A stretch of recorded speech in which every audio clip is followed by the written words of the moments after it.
A very good morning, everyone. On behalf of FLO Lucknow and FLO Kanpur, I extend a very warm welcome and thank you all for joining us for today's event, Education in the Post-COVID Era, Understanding the Changing Landscapes and Skill Sets Required to Succeed.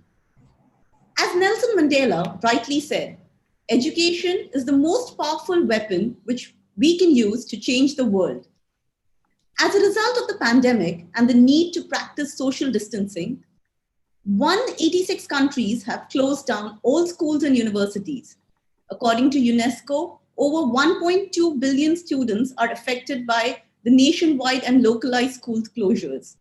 As the world continues to experience its greatest disruption to education since the Second World War, many schools and universities have quickly adapted themselves to this change and shifted to the online learning model.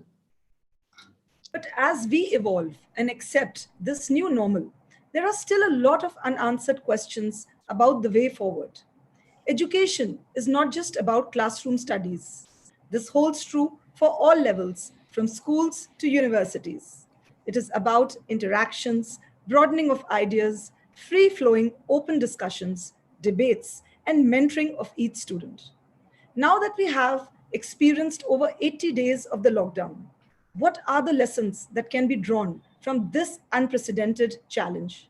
How can educators continue to be guiding light for the next generation while adapting and accepting this new normal? To answer these questions, we have amongst us the most eminent personalities from the education sector. Each one of them has been a leader and a harbinger of positive change in the field of education. To begin with, we have Mrs. Vasvi Bharatram. She is the Joint Vice Chairperson of the Shri Ram Schools of Delhi.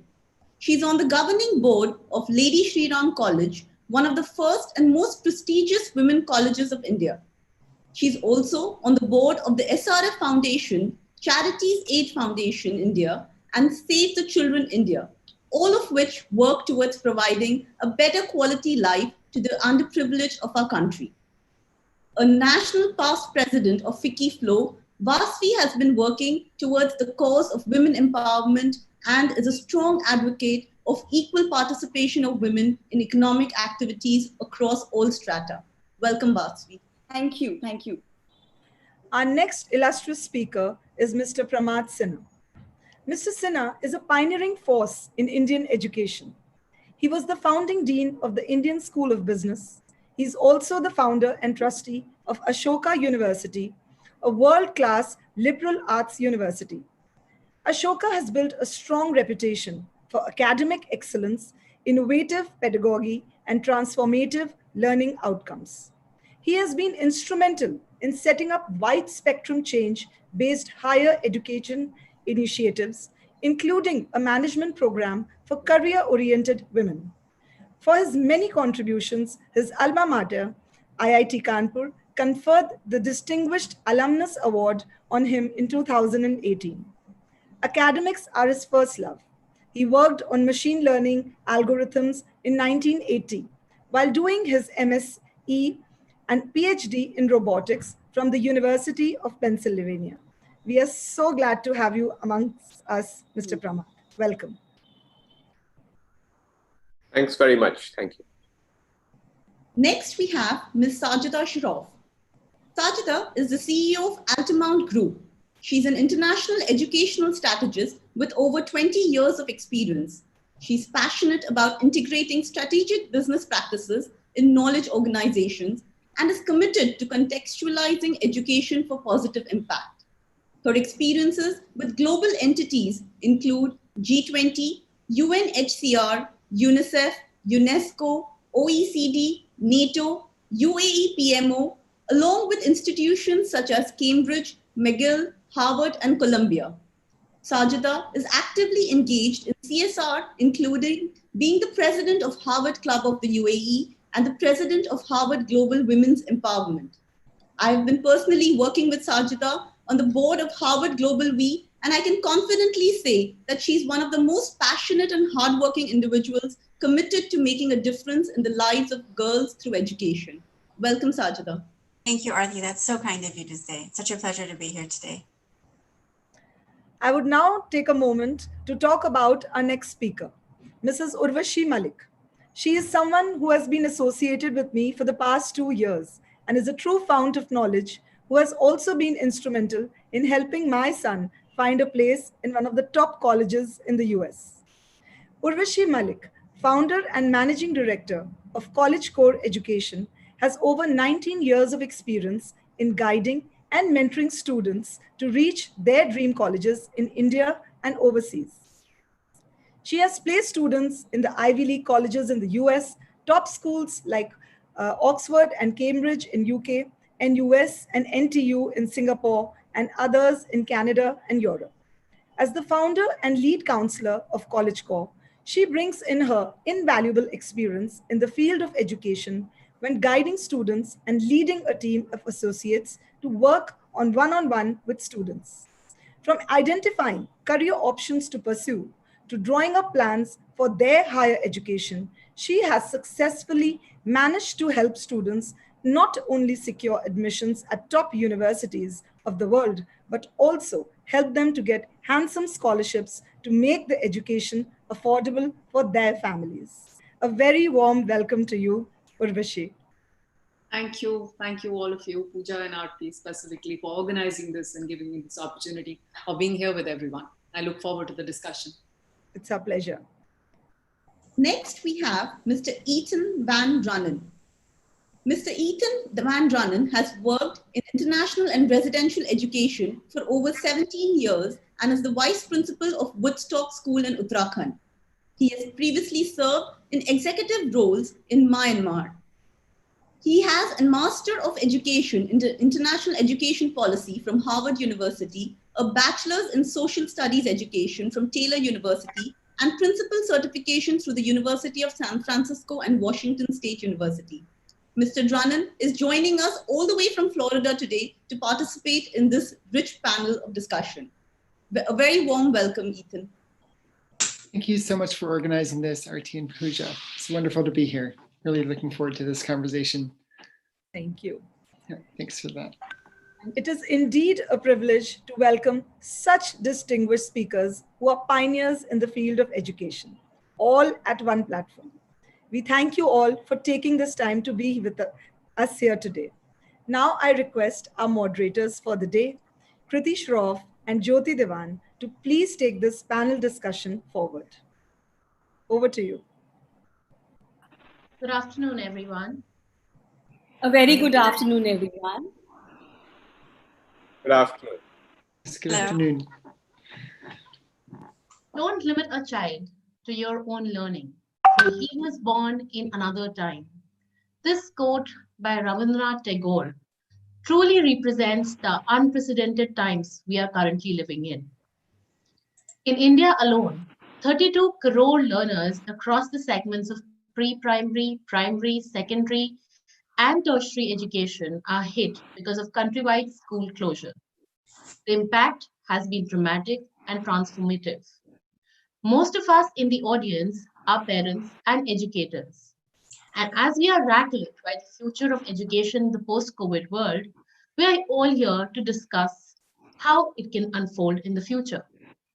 And to discuss the same, I would first like to call upon Mrs. Bharatnam to discuss upon how schools, and in particular the Sri Ram School, has adapted to the new scenario and the various ways to provide a meaningful learning environment, along with the supporting the emotional and mental well-being of students, staff, and parents. I welcome you, Mrs. Bharatram, to share your views. Thank you. Thank you very much. Good afternoon to my fellow panelists, moderators, chapter chairs of Lucknow, Kanpur, and all my friends of the Lucknow and Kanpur chapter. I have to share with you that when I became vice president of FLO in 2015, the very first event that I attended was the launch of the Lucknow Kanpur chapter. And I'm so happy to be here with you all again. In 2017, we decided to split the chapter into two purely for the convenience of the members. And so it gives me even greater pleasure to be back for a joint event. So thank you, Aarti and Pooja, for inviting me. So coronavirus hit the world. everything changed. As Kirti just said, the education machinery of the country came to a grinding halt.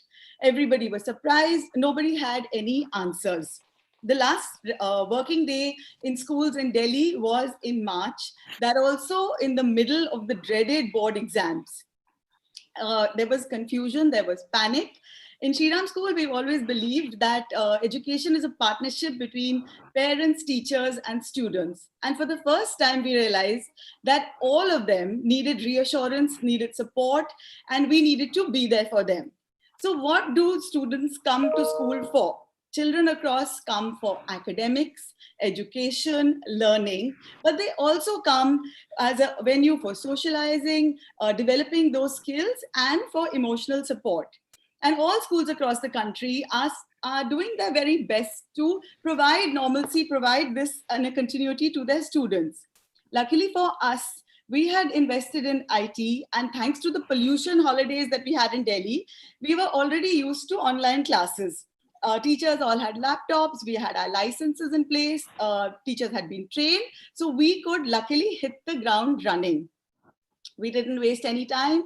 We immediately started on academics. There was no break in the studies.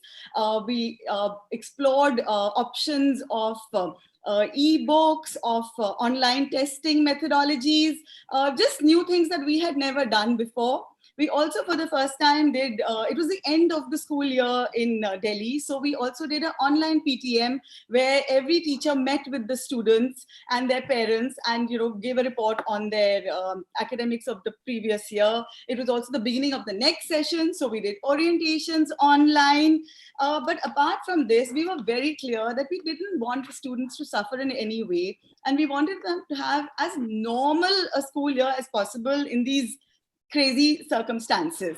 So we did things that we thought were pretty innovative, and we really enjoyed putting those together. We did online assemblies, which were run by our student councils, head boys and head girls who addressed the students. They allayed their fears. We did online inter-house competitions for the first time. We did student elections with campaigning, voting, the whole thing, and also designed by our student ICT heads. We are going to be doing MUN online. We're going to be doing Shri Debate, which is a very popular debate all across the country, where we have schools from all over the country that participate. But this time we're looking at it as a new opportunity, and we're also inviting schools from across the world to come to participate. So while it is unprecedented, it is difficult times, it is also a time to reinvent yourself, to think of what are the new things we can do, and still come up with innovative models that education can continue in the best way possible.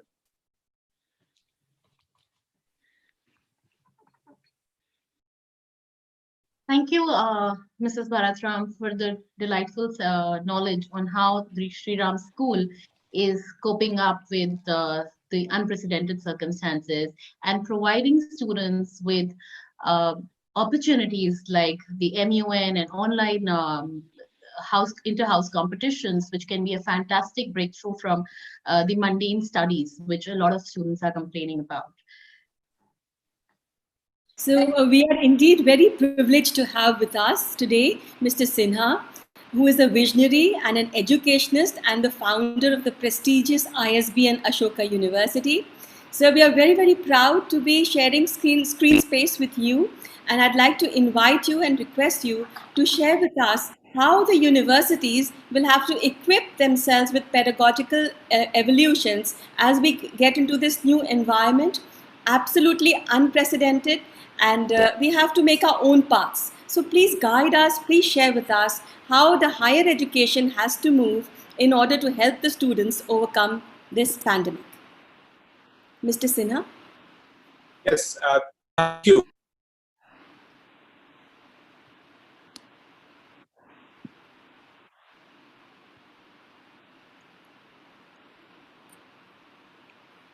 And to give me such a great honor. I will talk about how things are changing, and maybe because we are going to at some point talk about some of the challenges that we are all facing. Let me talk about a somewhat future vision that goes beyond just COVID. because, we are so caught in COVID that, there's no denying the fact that there are challenges as well. But, I have also gone on to launch something online recently, actually 2 years ago. So I'm actually a big believer in where we are headed. And let me talk about this in the context of India. So I think some numbers were mentioned about the whole education sector by Kriti, but if you look at higher education, there are about 45 million people in higher education, students in higher education. But more importantly, every year, 25 million kids are being born in our country. Actually, 25 million survive. There are many more born because a lot of them die very young. But there are 25 million kids who are being born in this country, and these 25 million are going through the school system, and the government now says that we are educating everybody through class 8. So there's 100% enrollment.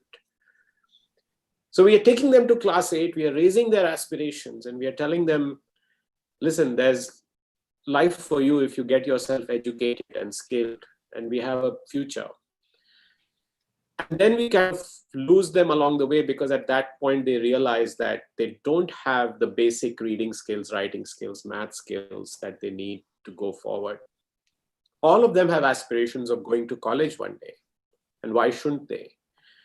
But the challenge we have is that never before in the history of the human race, never in the history of humanity have we had to educate so many people so quickly.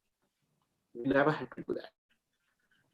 Now, the models we have completely fail when you talk about numbers at this scale.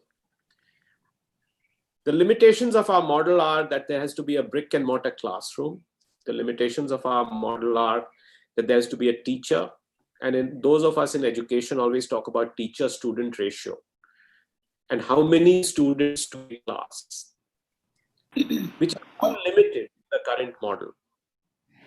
Even if you relax those and you say, okay, 1,000 students to a teacher or 100 students in a classroom, however you play it, the numbers won't add up for 25 million. In our lifetime, we will not be able to create so many classrooms and so many teachers. So necessarily people in our country will go without an education.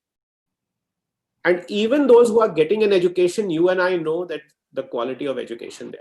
So how do you solve this problem? If you don't solve this problem, and if you use only old solutions to solve this problem, you will never educate our kids, ever. And the ones that are getting an education are not getting an education. It's almost na ke barabar hai.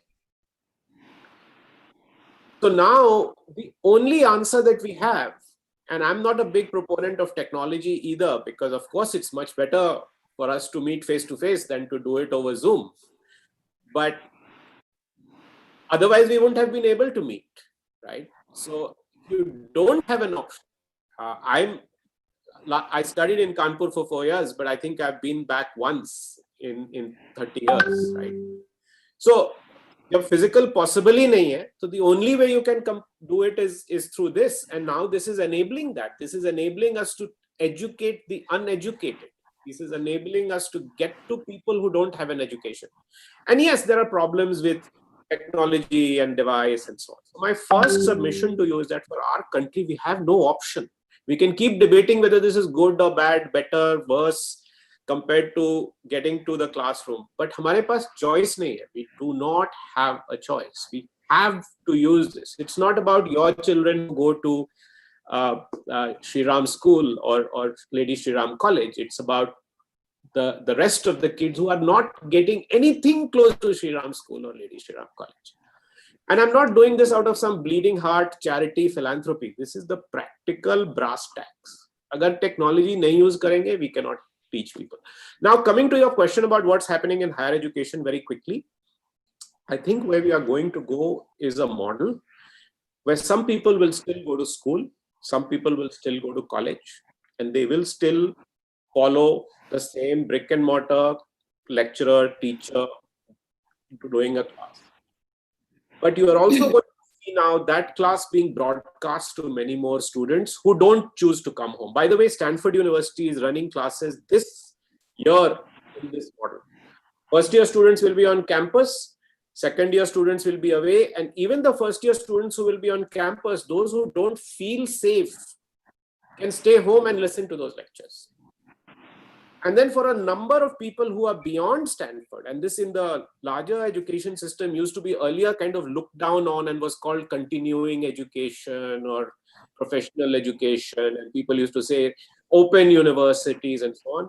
There's going to be a much larger number of people who are going to take courses that have been recorded and if they are not live. Over time, people are going to do more courses and skills than degrees. It's going to happen in our lifetime. The importance of degrees is actually going to go away. And that's really the disruption that is taking place. The last thing I will say is that the disruption that is taking place is the same disruption that happened when books came into education. Uske pehle, if you imagine, the only way we could learn was to sit in front of a guru and the guru Shiksha Parampara and learn that way. When books came, people said, "Ye book se kaise koi seekh sakta hai? How can you learn from a book? People will read the front chapter, back chapter, and then how do you know they have learned?" But look what books did. The same thing is going to happen with online learning and technology, and it's going to completely change the way we learn. For your children, the exciting part is they can learn from anywhere in the world. Think about it that their number of electives in college have become infinite. Their professors are no longer the professors who are only at Lady Shri Ram or Ashoka or IIT. Their professors are all over the world. And that's the beauty of what is happening. So I'm sorry to paint a bit of a rosy picture. I'm not unconscious of the challenges we are facing today, but I wanted to take that discussion to that level and maybe have a chance to come back and answer any questions that people have. Again, thank you for having me. So thank you very much indeed for your very, very positive thoughts. In this time when we are facing the disruption, it may seem like a very dark period, but actually it is the opportunity that is to be seen in this time. And thank you for showing us it is not indeed a rosy picture. It is a rosy future where education may be free for all and accessible for all. So thank you very much for showing that path, and we look forward to coming back to you for more insights. Thank you. The way we consume and share knowledge is transforming at an unprecedented rate.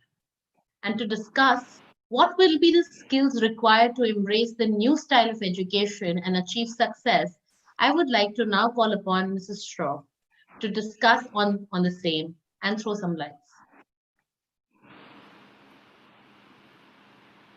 Thank you so much, Kirti. Thank you, FLO Kanpur and FLO Lucknow, Aarti and Pooja, for inviting me to join the esteemed panel. It is a privilege to be here with such distinguished education leaders and such a wonderful audience. Global events, such as world wars and past pandemics, have led to quantum shifts in society. For example, during World War II, because all the American men were at war, women were allowed to participate in the workforce. Many believed this was a temporary aberration. History has shown just how wrong they were. How does this translate to us today? Well, as a result of our global event, the pandemic, the education sector has been forced to undergo a paradigm shift of its own.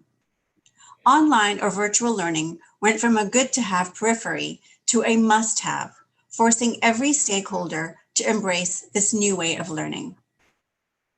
What could this mean to a post-COVID era for education? Some parents saw they didn't have to be stressed about getting kids to school, fighting traffic, and juggling myriad balls to fit into rigid school schedules. Many more parents have a deep longing for schools to just reopen so they can have some freedom from their kids. Regardless, there is a growing percentage that is embracing the flexibility of virtual learning and its advantages. So what could a post-COVID education or school look like? One of the projects that Altamont Group is working on with a team at Harvard University is the notion of a disrupted, decentralized education offering, one that embraces all the advantages of a virtual learning academic platform, but also provides a roadmap for a 360-degree development of the child. Our pilot could have a group of the top teachers in the world, in this case, Harvard-trained teachers, teaching a US or UK curriculum to students in their homes in the UAE at a lower cost of about $5,000 per year, in an environment where the average fees are close to $30,000 a year. So, how does this create an opportunity for Indian schools going forward? We know that there will be significant percentages of the consumers who will go back to the face-to-face real-world school. We are currently looking at testing a blended face-to-face virtual learning pilot with a private school in Europe. Evidence indicates that a blended class of face-to-face and virtual learning can extend the teacher-student ratio to 1:35, which means that the school can automatically increase their capacity by up to 175%. These models are currently still under testing, of course. However, this does open a huge opportunity for schools in India, as NRIs have always sworn by the high quality of education back home, and could enroll their NRI children through the virtual learning classrooms in these schools. For example, with an investment of $100,000, an Indian school can enter the GCC market and enroll GCC expats, i.e., a school of 1,000 students in India can add up to 1,750 virtual seats. At rupees 1 lakh per year, this would add almost 20 crores to their top line. So, the post-COVID era is going to bring about significant new ways of living, learning, and teaching. All of us will need to adopt future-focused skills that allow us to take advantage of the one constant, i.e., change. This key skill that everyone will have to embrace is using technology in every part of our lives. What the end picture will look like is just a hypothesis right now. However, embracing innovation and staying agile will increase opportunities for success. Thank you. Thank you. Thank you, Ms. Shroff, for a delightful session and showing us how disruption in this industry can open so many doors for so many new students and accessing best class education from best teachers across the world. I now take the opportunity to invite and welcome Mrs. Urvashi Malik. Ma'am, you have been a mentor to thousands of students over the past 2 decades, and it is indeed my privilege to invite you to share your views. Kindly show us how the online degrees can increase the enrollment and completion of courses. Also, we'd like to know that how it can reduce the entry barriers to education, and what would be the impact of this on the quality of education. Mrs. Urvashi Malik, please, I invite you to share your views. Thank you for having me here. So there is a lot of uncertainty around us, but I agree with Mr. Sinha completely. I do believe that every challenge is an opportunity in disguise. And this too will be an opportunity for higher education. It will make higher education in the best institutions of the world much more accessible to people all over the world. Even though there is a lot of uncertainty surrounding us today in terms of when will the disruption in our lives end, will schools and colleges reopen for regular contact in the near future? Is the online education model really feasible in the long run? Also, there's so many students who are now concerned that in the absence of availability of final exam board results in time, will college admissions happen in India? And if so, how? But I think the bigger question will be the impact of the economic slowdown on the higher education opportunities in the longer term. So while there are a lot of conjectures, some people feel overseas admissions will be much easier next year, as many students may not apply next year if COVID or even if a variant of a COVID comes up and persists. At the same time, Indian admissions will get much tougher if fewer students can go overseas and decide to stay back in India. There is yet another thought. There are people who says US may impose some sanctions against China and universities may then accept fewer students from China, making it easier for students from India and other countries to get into top universities. And yet another point of view which says many students are deferring their admissions this year to next year. So will that mean fewer seats next year?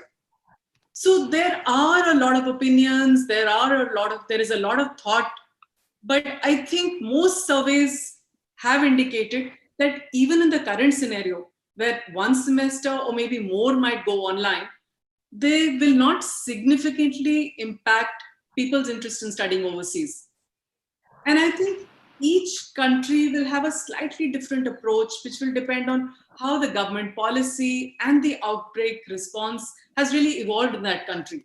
If you look at UK and Canada, they have not been very strict on closing borders. And most universities have still not made a final decision on when to resume in-person classes. But if you look at the overall scenario right now, I think a normal functioning will not happen before summer of 2021. The jury is still out, but I think the answer today lies in the students and the parents adopting a threefold strategy. Firstly, being flexible. Secondly, taking informed decisions. And thirdly, adapting themselves quickly to the changing environment. So in order to prepare yourself for the future in the current scenario, I think you need to broaden your net rather than narrow down your choices. You need to be able to prepare yourself to apply to the best anywhere in the world. And it's soon going to be a possibility. But to understand how to prepare yourself, I think there's a need to understand very, very briefly what exactly is the difference between how applications are evaluated in India and how they're evaluated overseas. Now, when you apply to Indian universities, and when I say Indian universities, I'm of course not talking of exceptions like Ashoka and Kriya and some others. Most universities in India will base their decisions, admission decisions, on the school grades in class 12 finals, and some even have some entrance exams to which they give equal weightage. Whereas admissions overseas are much, much more holistic, and they evaluate a student on several factors.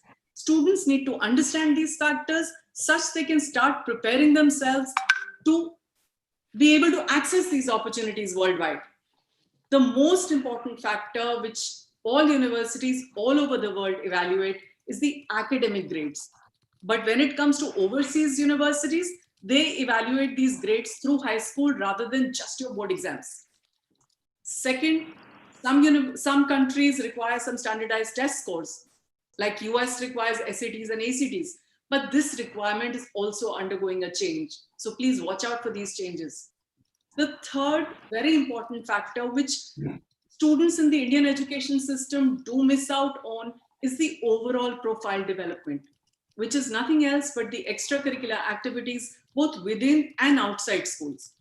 So when we talk of extracurricular activities, we're talking of activities which show leadership initiatives, which show intellectual engagement and curiosity, which show commitment to certain chosen interests, and also responsibility towards society. So students need to now start very consciously exploring their interests and creating this applicant profile.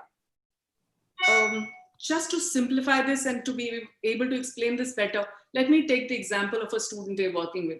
So this student is applying for an undergraduate program in psychology, and she's also very keen on art. So her profile is being created around art therapy.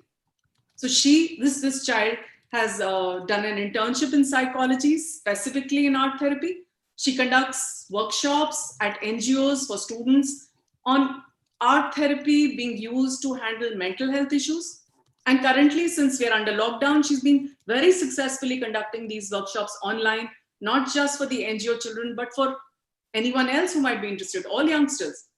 She's also working on an academic research paper under the mentorship of a university professor on the role art plays in addressing mental health issues. So look at the way this child is now an interesting applicant for a university anywhere in the world, whether it's Ashoka University, or it's a Princeton or a Harvard, or it's an Oxford. This is a child who'd be an interesting addition to their class, right? So, and the fourth aspect of course, is essays and SOPs that the student write. And the fifth is recommendations, which they send in support of their applications. So in order to keep all options open, it is very important that you guide your students, your children, to start exploring their interests very early on and create these cohesive, interesting profiles, which make them stand out from the vast sea of applicants, so that they can keep their options open for applying anywhere in the world. Now, the higher education landscape is going to be a very interesting space in the post-pandemic. Universities and tech giants like Apple, Microsoft, Facebook, Google, there are going to be these very strong partnerships which are going to be created, and they're going to create a new reality. MITs and Harvards will soon partner with these tech giants, and this will allow these universities to increase their enrollments dramatically by offering these hybrid online and offline degrees. So it's important that we keep informed, be flexible, and adapt to this new reality. Very exciting times ahead. Thanks. Ma'am, thank you very much for presenting your views so lucidly. You have indeed given us a 360-degree perspective of the entire situation, and also a very simple mantra to follow, that is to be flexible, informed, and adaptable. We look forward to coming back to you with more questions for greater insights. Thank you very much. Now I would like to call upon Mr. Drunnen to discuss about the role that the parents can play to enable learning and how they can embrace technology to ensure the balance during these times. Thank you, Kriti. Yeah, I'm a parent myself, and working with students in a boarding school such as Woodstock, I'm a parent every year to around 500 students. Every single one of those students, they are experiencing a sense of loss. They're experiencing a sense of disruption. They are not welcoming, this volatility, uncertainty, complexity, and ambiguity of these times, right? And I think that a high level of empathy is important at this time, where we meet students where they're at. Students need to feel known. They need to feel supported, comforted, and then encouraged to make their mark, right? So what we've really been looking at Woodstock is, what are the routines that we can put into place that will get students up in the morning at the right time, get students, to the breakfast table, and then to, a table where they can do good work, where they can focus. Initially, when we began the 21st century skills and all of that, we focused on multitasking and being able to manage complexity at the same time. At this stage of the 21st century and at this time of distance learning, we want students to be able to focus on one thing at a time. And so we use something called the Pomodoro technique, which is 25 minutes where you are focused on one task and you do not let yourself get distracted by anything else. And you put that off until a 5-minute break that you give yourself to go and do other things, and then to go back to those 25 minutes. And this is something that's done by many medical school students, and it's something that works for younger students as well. So how do we structure our timetable, our day, in a distance remote context that is research-based, that helps students stay focused, and that also finds ways to get students to not look at a screen, to actually have as much non-screen time as possible, because the real learning that occurs is not when teachers are talking and students are listening. We view that education is not like filling up a pail. It's like lighting a fire, and we're just here to provide the kindling into that fire. And the kindling is changed with this disruption. And the kindling is now a hyperdocs. It is playlists. It is a set of mastery-based progression toward clearly articulated course objectives that students know that they're going to get to, and that we are then using new kinds of tools to check in on students for that. And one thing we found is that it's not possible to set up these objectives, to set up these platforms midstream. These are things that have to be set up at the very beginning of a school year. They have to be set up at the start of a class, and there have to be wayfinding. These courses have to be actually, the lines of communication have to be very clear. Email is a terrible method for that. There are better better ways of sharing information back and forth. And so that's something that we have found. And so as far as parents are concerned, we need to establish routine. We need empathy. We need students to know that this is only for a time, and they should continue learning their musical instrument. They should continue their musicality. They should exercise every single day, and to take time at dinner or during lunch to slow down and have conversations about what's been done. This is a time of disruption, and I think in the latest protests and the subsequent changes that have been taking place over the past 10 days in America, it shows that at times of disruption, there can be great and positive change which occurs. Change that maybe addresses inequalities that had previously gone unaddressed, right? And we can use this time of disruption to make the changes that we want to see in society. One thing that makes me love working at the school that I do is, although it is a very elite and prestigious and kind of a school that is seen as only serving sort of the most wealthy of South Asia, it actually is a school that's very focused on reducing inequalities, and that anything that students should be passionate about, we want them to come up with ways during this time to make the world a more beautiful place, a more just place. We want students to be passionate about a specific thing and see it all the way through, and not be distracted by this, multitasking. One thing, see it to completion, and work with a group of teams to do that. So, small groups of students focused on a task, never doubt that can change the world, right?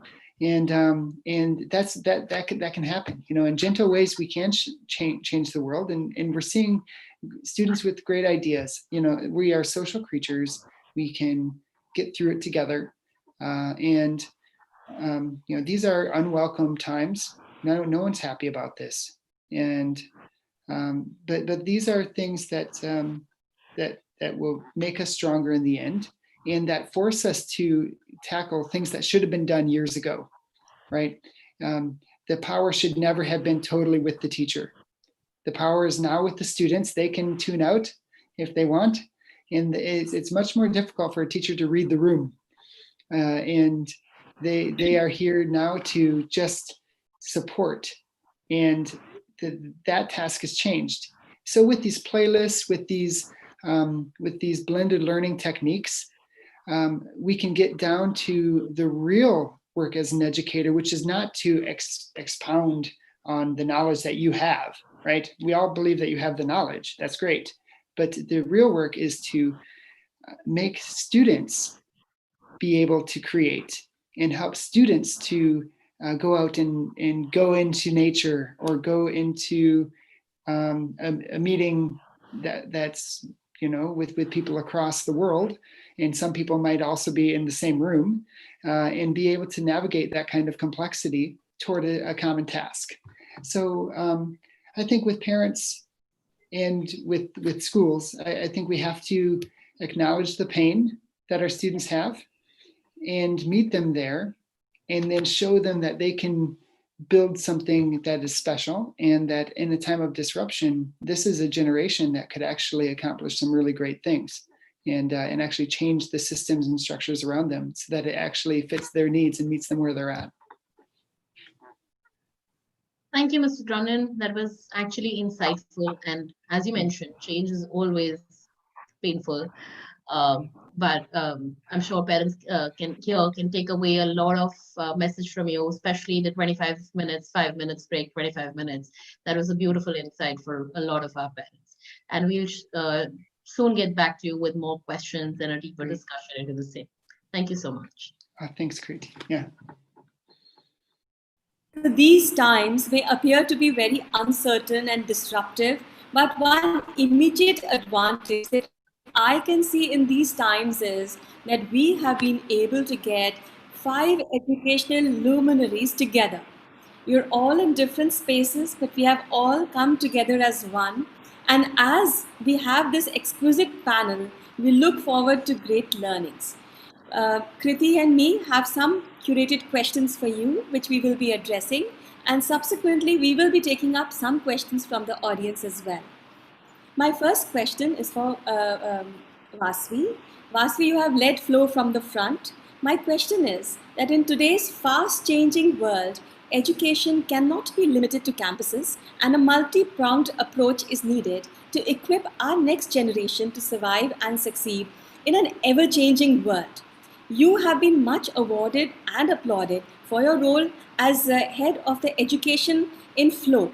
How do you think similar evolved organizations can help to upgrade the education landscape in India and across the world? I hope Vasvi is there. Vasvi, your mic is muted. Yeah, I'm unmuted now. Yeah. Thank you for that question. FLO is part of a parent body, which is FICCI, and FICCI and other chambers of commerce are all, education is a very, very important topic. And every single organization has a strong education wing. Everyone is looking at current issues, what are the policies that the government should look at, what are the various, so as we speak, FICCI's education wing, which is called FICCI Arise, is holding conferences. There's even one today on educating on online learning, on skills, on infrastructure that we need to run schools in this new environment. So there is a lot that's happening because there's a huge focus on education. A lot of FLO members are running their own education institutions. Many of them are running play schools and are involved with their foundations, which are also working with learning for underprivileged students. So many times we come together, we have forums of discussion, and we try and also make policy papers for the government if there are certain issues. And I must say that the education committees of most of these chambers of commerce are doing a great job, supported by all their members, which come from all across the country, schools and colleges from across the country. So there is a role to play for all institutions to come together to create a policy document for the education of the country and to create the way forward.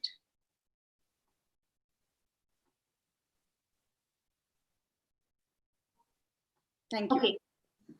My next question is to Mr. Pramad Sinha. By 2030, India is set to have the largest working age population in the country. And as you've just recently mentioned, that we have a huge population to educate. We don't only need literacy, we need both job and life skills. So how do you think Indian education system is ready or is developing to provide these necessary skills to cater to the needs of the industry and to make them employable? So the existing formal education system does a very poor job of this, and it does a very poor job of this everywhere. And I can say this because I've been an academic once. Academics don't believe it's their job to train you on life skills. It's their job to train you on economics. It's their job to train you on finance or history, and if the life skills come out of that experience, that's great, but that's not their obligation. I was not trained to teach people life skills. I was trained to teach people mechanical engineering and computer science and robotics. Now, it's a different matter that colleges and schools are supposed to build your foundational skills. And we've lost that focus for the last 40, 50 years because it's really become about training people for a career. What people don't realize that just because you are a computer scientist doesn't mean you will have a career in computer science. There's something more that has to be added. Now, this is where online comes in again.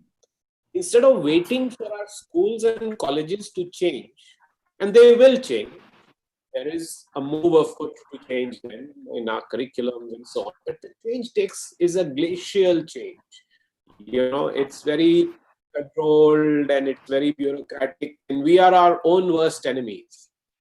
But now our students have the ability to go outside the walls of the school and learn those things. And I think that's what's happening in a big way. So for example, I've started something called Harappa Education, where I teach people life skills, right? But forget Harappa for a minute. I just did a survey online and I found that working professionals in India, young working professionals in India today, are actually spending 10 hours a week. It's staggering, 10 hours a week on online learning.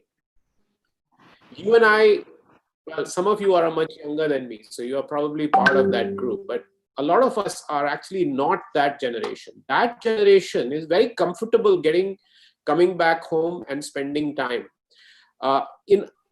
Just on our courses at Harappa, we find that people spend up to 25 minutes a day, because the other thing is on this medium, you can track.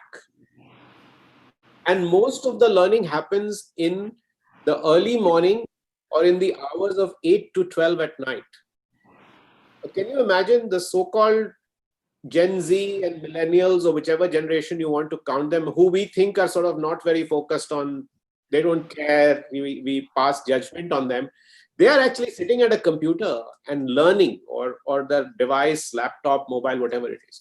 So people are anyway going to try and go outside and learn these things. I also think that life skills need a lot of on-the-job experiential learning. And therefore, I think you will see this combination of work and learn, which online enables, which you can't do if you're going to school full-time. So I think that's the whole education system is changing. There's a Harvard professor who's written a very famous book, which is about the 60-year curriculum. His point is, your learning doesn't stop when you come out of Woodstock, or when you come out of a college, or when you finish your PhD. You are going to have a 60-year journey as a learner. And that's how to think about it. Oh, that's really insightful. Thank you for the same. We'd like to direct our next question at Sadija. Sadija, as you're aware, the entire educational fraternity has gone online in the aftermath of COVID-19. Many of the teachers have just ad hoc started teaching online. How do you think we can equip our teachers better with tools and techniques so they can have better engagement from the students? Thank you, Jyoti, for a great question. And coincidentally, we are just actually reviewing our new virtual learning capacity development program for teachers. We realized that teachers were very quickly forced to teach online with limited skills in using technology, as well as no time to modify the pedagogy, methodology, or their curriculum to provide enhanced learning experiences. So Altima Group's virtual learning capacity development program responds to this need. We've developed a focused module-based program to develop teachers' capacities for remote learning.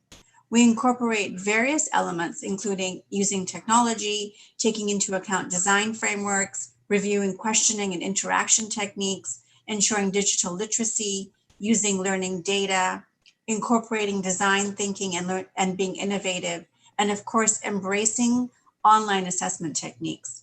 We even have a module on problem solving and project-based learning to enable student socialization.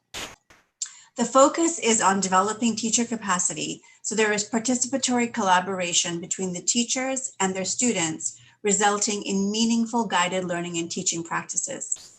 Our capacity development program for teachers results in teachers that are able to curate and or create online resources for teaching and learning, utilize flipped classrooms and blended learning opportunities, collaborate and create interdisciplinary projects, adapt their in-class lessons to virtual learning lessons, and become proficient at questioning and interactive strategies, and of course, design engaging remote learning environments. We believe that all these skills are critical for a productive and successful virtual learning experience, and are excited at the opportunity to provide this program to teachers. This is all the skills that teachers really need to develop, and this is where they need to continue to enhance their skill sets. Thank you. Thanks. It's really very insightful and appreciable to know that you're doing such good work for your teachers in order to equip them better. Thank you so much. My next question is to Ms. Urvashi. The ICF Monitor report published on 15th April 2020 highlights the financial impact the pandemic is having on higher education. And if the pandemic continues for a quarter, it would have severe short-term and long-term consequences, including declining student enrollment and a decrease in the collection of tuition fees. Do you think this could bring in major changes in the higher education institutions, including a shift towards online education, a focus on cost reduction, search of new markets, or any other? The report's findings on the financial implications of the higher education institutions seems quite fair, because every industry and sector has been deeply impacted and experienced a setback. Higher education, of course, is no exception. But I think it's a little too early to predict what major changes might happen. What I can safely say at the moment is that all the universities today are working on building a curriculum and strong online systems such that they're able to retain the diversity, the diverse and the global experience which they were being able to impart to students. And large online classes will be followed by intensive, smaller study groups in person. This will soon become the norm. The universities are dependent on the tuition fees from international students to a large extent, and even the country's economy also gets boosted with the spending they do once they're there. So I think they will be looking at solutions to get more international students enrolled moving forward. As far as cost reduction is concerned, I think that will depend on how enrollments get impacted in the next year and the aid packages or which the government policy provides to these higher education institutes. The change which I see will happen and has already started happening with the students we are working with who are currently in grade 10, grade 11, is that earlier students would look at one international country and just focus on that and start working towards that.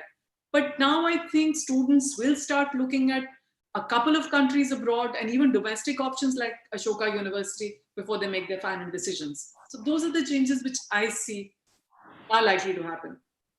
Thank you. Thank you very much, Urvashi. And our next question is for Ethan. Ethan, since your institution is a boarding institution where students are also staying, boarding schools face unique challenges as we are trying to realign ourselves to work and play during and post-COVID times. How do you think that boarding institutions should go about preparing to ensure the safety and security of students as they live, learn, and work together on campus? That's a great question, and it's something that we have been spending hours and hours on. And the sharing that's happening between schools as well at this time is really encouraging, and it's also something that I hope doesn't stop after this crisis is over. But Woodstock is a part of the Boarding Schools Association, or BSA, and BSA has issued a number of guidelines for safety, which is really our primary. Our number one priority is the safety of our students, the safety of our staff, and the well-being of our entire community. And that includes our employees, that includes our people that we contract with, day laborers, to make sure they are also okay, to make sure that the students are okay, and to set aside through the BSA COVID Safe Charter, which we have signed on to. And that BSA COVID Safe Charter, it says, these are the things that students, that the school must determine before inviting students back. These are the things that students must adhere to before they leave home when they head towards school. So before they go home, certain things that they must do. In transit on the way to school, things that must happen. as they enter India, because we have international students. So as they enter India, what must happen? It's a series of checklists, right? And also as they enter Uttarakhand, what must happen? And then when they arrive at campus, in waves, in isolation for the first 2 weeks, and then into classes. And then once we are all on class, to have as much of a bubble as we can around those kids, right? And so our boarding school situation is very different from day schools, because we are actually able to kind of build that bubble as much as is possible.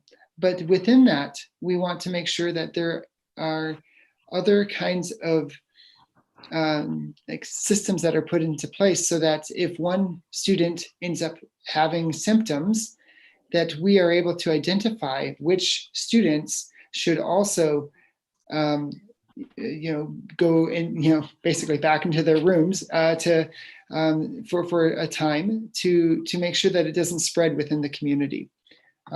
So these are the protocols that we're building right now. They are not done, and we are in the midst of building these protocols with other schools. We're part of a Global Alliance for Innovative Learning, or GALE, and we're in conversations with those schools around the world. And so the first thing is the safety of our students and of our community, and the well-being of them. And then secondly, we have to really shift in our approach to learning, and focusing on skills, focusing on like finding ways to get students to be passionate about something, right? And to a theme that we had from a recent kind of conference where student leaders came together was, how do we bring the joy back, right? So bringing back the joy of waking up in the morning and being excited for something, right? And how do we cultivate gratefulness and kindness? And this is why we set up the Center for Imagination at Woodstock. The Center for Imagination is something where we bring in outside guests, outside speakers, to meet with students, to give them new ideas, to kind of serve as an incubator for students to then turn those ideas into either internships or student projects that then they can go out and do those things. These are translating very well to an online context, this kind of model where students are the innovators and we are here as facilitators of that innovation. They know what they need, and it's up to us to find a way to make it happen for them. And so we do rely on student government quite a lot for that, but it's not just student government, it's really every student's responsible for it. So through the IB with CAS, it's a graduation requirement that students do community engagement, that they are creative, that they are active.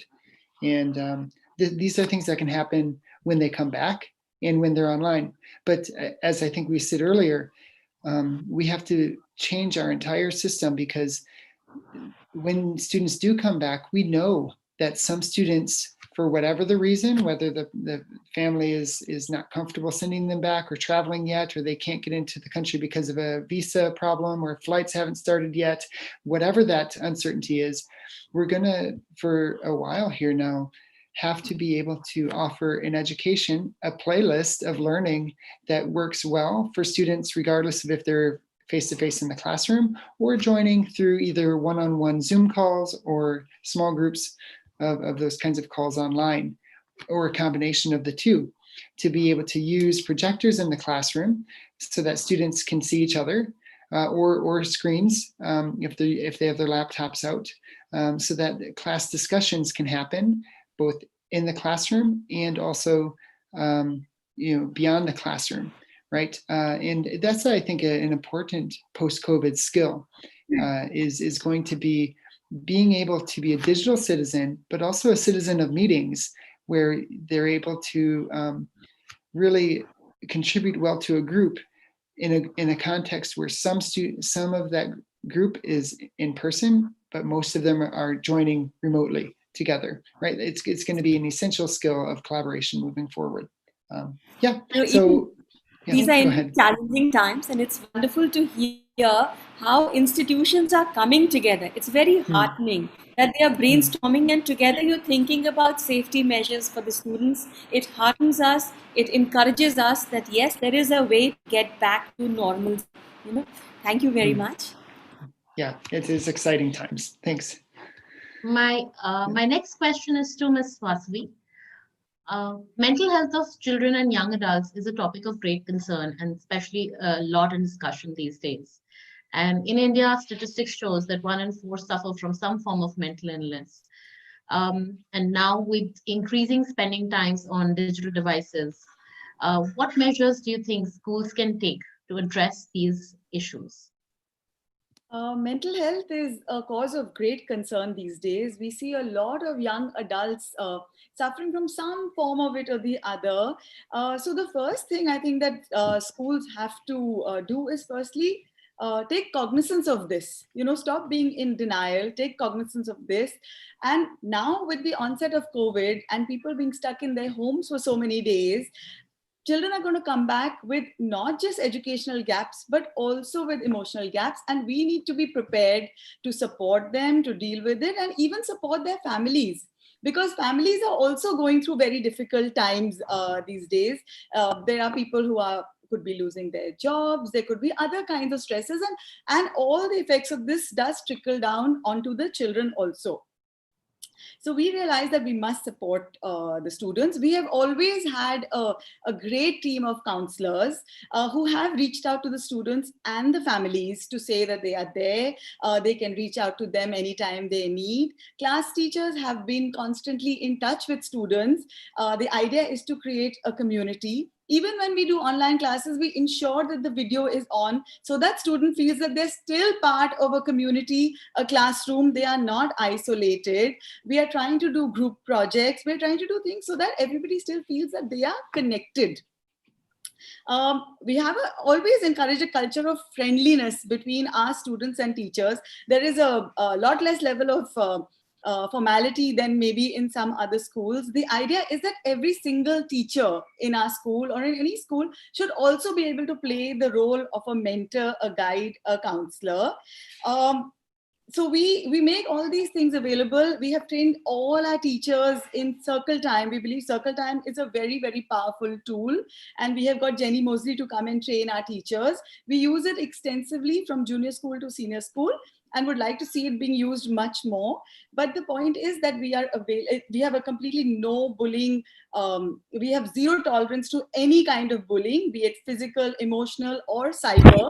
So we are completely focused on this. And I think this is an area that needs a lot of attention. We have awareness programs for our teachers so that they can pick up maybe any telltale signs of distress that students have. And we keep doing these on a recurring basis. And we're always there for anybody who needs help, whether it is a student, a staff, or even a parent, because we're all in this together. Thank you. Thank you very much. And it's my great privilege to address the next question to Mr. Sinha. Sir, we admire you as we admire your institutions and the thought process behind your institutions, which are very forward-looking, liberal in their curriculum and pedagogy. My question would be that COVID-19 is redefining the way we work and is possibly an inflection point leading to change in the skills we need to survive and succeed at work. Please lead us through this new trajectory as we go forward from certainty to uncertainty. I think the way the world is going, we obviously need to constantly keep adapting and changing. We need much more resilience. We need much more grit. Our children will need much more of that than we do. What is happening really is that technology is advancing so quickly that it's actually getting ahead of us. And if you look at the root of how COVID happened, right, with all of the technology, we were playing around with viruses and so on, and we still couldn't stop it, right? And it's not clear whether we created it or it happened on its own, but somehow we are tampering with the whole environment, either intentionally or unintentionally, which is leading to these problems, and they will keep multiplying. The question is, how do you make people more resilient to these kinds of change? And it comes in two parts. One is that you have to learn about a new, very technical subject. Right? We have suddenly all become very proficient in looking at exponential graphs and logarithmic scales. And, it's a very technical thing. At the same time, you're dealing with mental issues, you're dealing with social issues, you're dealing with... Now, some of these issues are not technical, but they are also foundational. These are skills that we are born with as a human being, but we have stopped using them because we have become so used to be spoon-fed. I mean, all of us honestly represent very good schools and universities, but if you really look at the rest of the world, children have become much more protected and much more spoon-fed than when I was growing up. So I do think that we will have to straddle both. We'll have to help our kids understand the technicalities of the new world, whether it is artificial intelligence or robotics or data or dealing with biology and so on. But at the same time, we have to inculcate the foundational skills in them. And that's what I, for example, try to do at Harappa. How do we think? How do we even decide whether news is good or bad? Is it fake or correct? People start saying things about what's happening in Delhi with hospitals and how many people are falling sick, and is the data right? Who to believe, who not to believe? To fuel rumors, not do you forward a WhatsApp message? Do you not forward it? How do you build these kinds of things which we always had as human beings, but our education has actually suppressed them? So you almost have to do remedial education to bring people back to what they are supposed to be doing as human beings, to think critically, to communicate, to work together, before we start blaming everybody for the problem. How do you take a constructive approach? These are not things that's our education system is teaching us. So I think you have to do both. And this is my point, that, you can't expect the education system to solve all these problems. It is going to take too long to get there. So you'll have to add new things, which people like you and me will add. There's a Woodstock school, there's an Ashoka University, there's a Shriram school, but it doesn't solve the overall 25 million kid problem. And that's, I think, the crux of the issue that we have to deal with. So you have to do both, and how that will happen, I don't have complete answers to, but I'm trying through the different ways that I'm using, and I'm saying you have to use technology to do both. So I think, sir, a lot of the education today has to be self-motivated. Is that what you would like to say? Balancing EQ and IQ and self-motivated here, rather than teacher-oriented. I mean, for example, school education was supposed to be about teaching people what they need to know. College education was not supposed to be that. College education was supposed to be when you discover yourself, when you find yourself, when you discover your voice, when you discover your values, when you discover what kind of person. Now we made it about jobs. And we have to break that.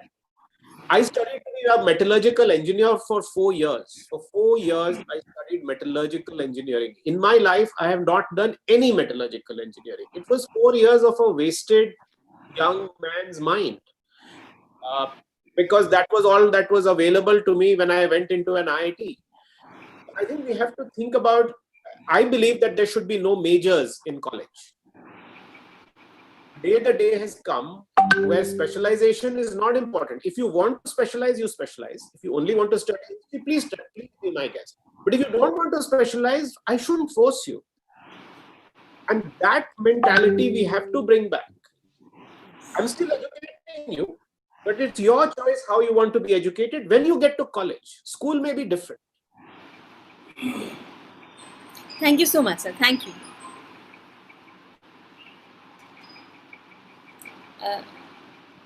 Your mic. I think Kirti's mic is off. Just a minute. Yes. My next question is to Ms. Sajda. What are the best practices that are being held in the emerging economies in education? And what are the measures that Indian schools and universities can try to imbibe from the emerging and developed economies, and how, especially as you operate in Dubai, what kind of measures you think that Indian schools can learn from there? Thank you, Kirti. And I will just echo actually what Mr. Sinha said, that, education should be about developing the full character of us. And I think we have lost sight of that. So hopefully this pandemic gives us the opportunity to actually get back in some ways to the basics, and enabling education as opposed to just preparing children for a career. But to your question, listen, as parents and students become more educated consumers of education, education providers are realizing that there must be greater transparency, and regulators are enabling greater accountability. And we're seeing this globally, which is very exciting.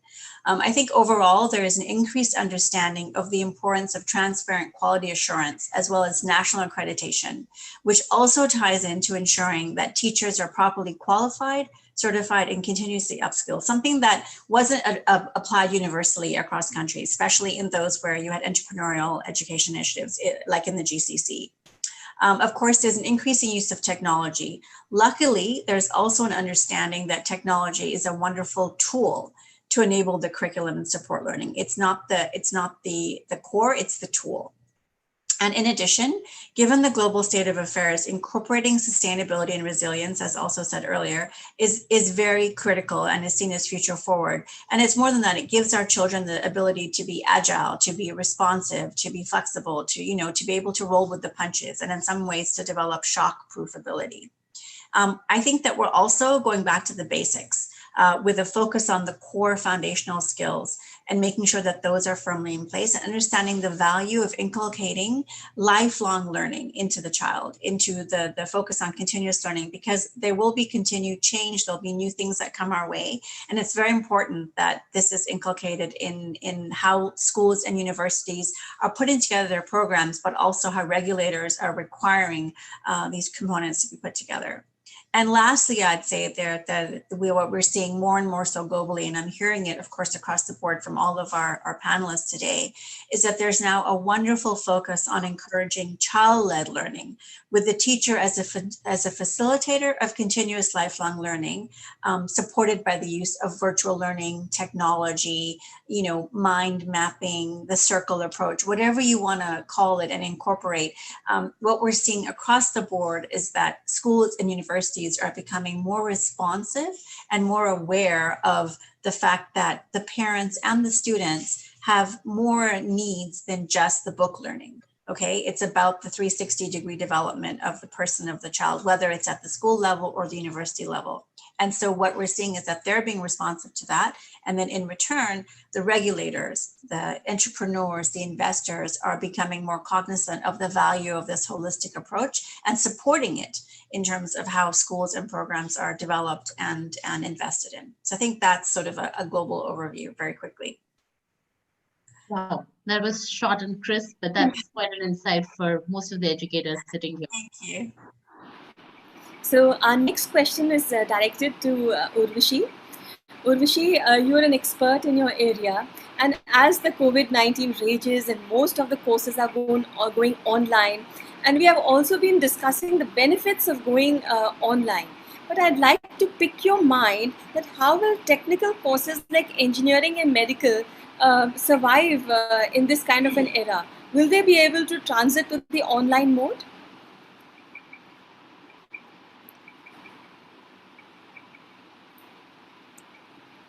I hope we have Urvashi. So what is likely to happen is maybe the first and the second, at best the second semester will go online, but thereafter this is going to be followed by in-person, smaller, intensive study groups on campus. And there's always a possibility that universities partner with different universities all over the world, and you may not need to travel every time for these small study groups. They might happen in your own country also. You're going to see a lot of new developments in the education sector. So I think that will be great, and we look forward in anticipation.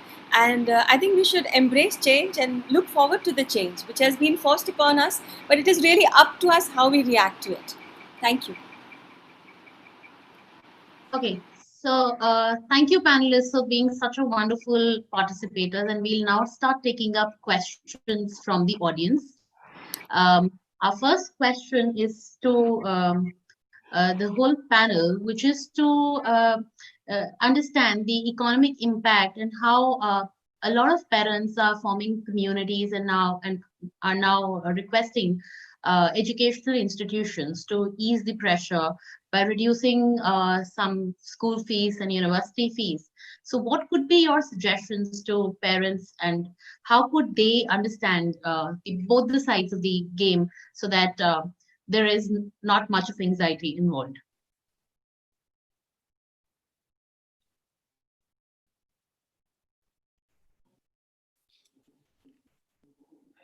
So, Are we talking of education in India? Are you talking of education overseas? If you could sort of be a little more specific, I think one of us would love to take the question. So let's begin with education in India, and let's begin with education in schools, followed by education overseas to universities. Yeah, I can take it then.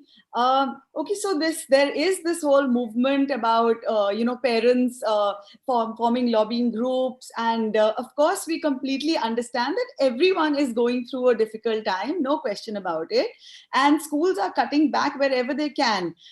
There are we are now offering monthly installment payments for payment of fees instead of quarterly. There are no extra frills that are being charged. Everybody is looking at cutting down as much as they can, but the important thing is to keep communication with your parent body. I think if you're constantly in communication with them and you are transparent with them, they believe you, they trust you, they know the funds are going exactly where they are supposed to go. I think most of them are supporting and are cooperative. They do understand. And another thing I'd like to say is the majority of the school fees that a parent pays actually is going towards the salaries of the teachers.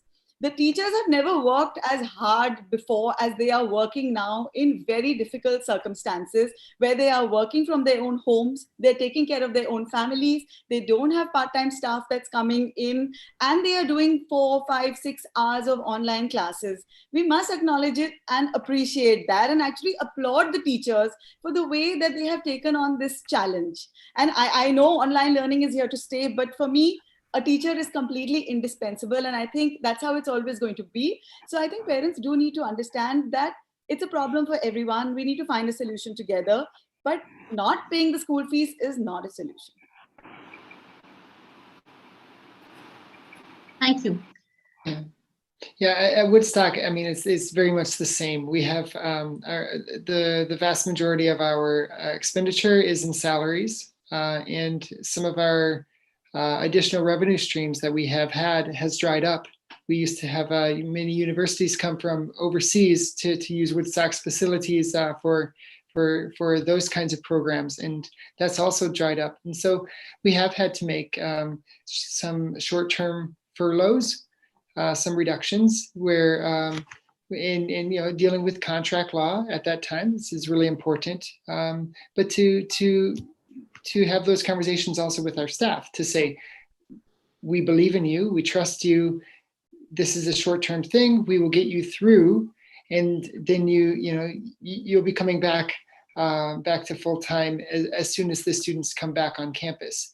For other staff, for teachers, they are working harder than they've ever worked in their entire life, and many of their teaching strategies have moved forward in 30 years in the span of a month. And it's difficult, but those things are happening. So I think agility is important, and communication very important, and relationships are critical as well, because students as well, this is their community, and they don't want a disruption. Parents don't want the disruption, but we have to meet parents where they are.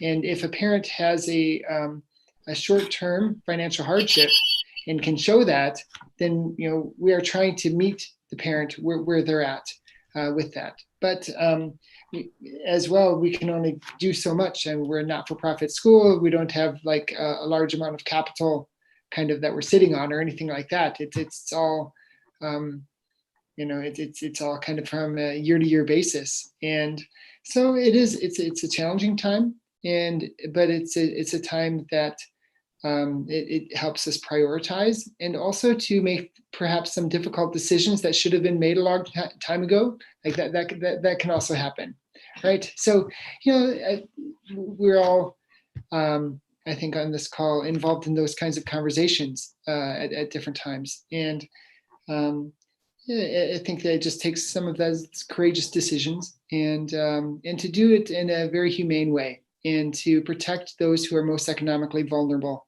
at this time. Thank you. Thank you for answering that question, Ethan. Can I have the response from Mr. Sinha as well on the same question? Listen, this is a slippery slope. I think what you have to explain to parents is that there are certain costs, and this is what we have actually done. There are certain costs that are not there. They've come down, and we are passing them on to the students. So, for example, they're paying for food. They may not be paying, we are not incurring the same costs for electricity, housekeeping, maintenance, security, all of that. We are passing that on. But there are certain fixed costs that are not going away. There are certain, your faculty are not going away. And so I think we have to be very transparent and explain it to people. And I think that's what we want to do. We don't want to not legitimately pass on, charge them for things that don't have to be charged to them. But at the same time, if they're legitimate charges, then I think we have to just be very transparent. And I think parents are generally understanding as long as you're conveying it to them. Just because you're going online, your costs don't go down. And I think that's something that people have to understand. Yet you will always have some parents complaining. So, all of us are in the school and college system. I always say that students and parents are the most demanding type of customers in the world, right? Across any industry, sector, business. So there will always be these issues. You'll have to just deal with them in a transparent and open manner. And I think customization is important, to Ethan's point. I think different people have different constraints, and deferring payments for people, or allowing people to continue with their education in a different way, and all of those things are things that one has to consider at a time like this. These are very extraordinary times, and you have to also recognize that. Thank you, Mr. Sinha. I think bringing in transparency is really critical, and that can build a lot of trust between the educational institutions and parent community, and improve trust and build healthy relationships. I think with this note, this was really a very enlightening session, and we were all so glued on to each and every word that all of our panelists had to speak. Now, I would like to call upon our chairs, Ms. Aarti and Ms. Pooja, to give out the green certificates to all our panelists. Thank you so much for such an incisive and informative discussion.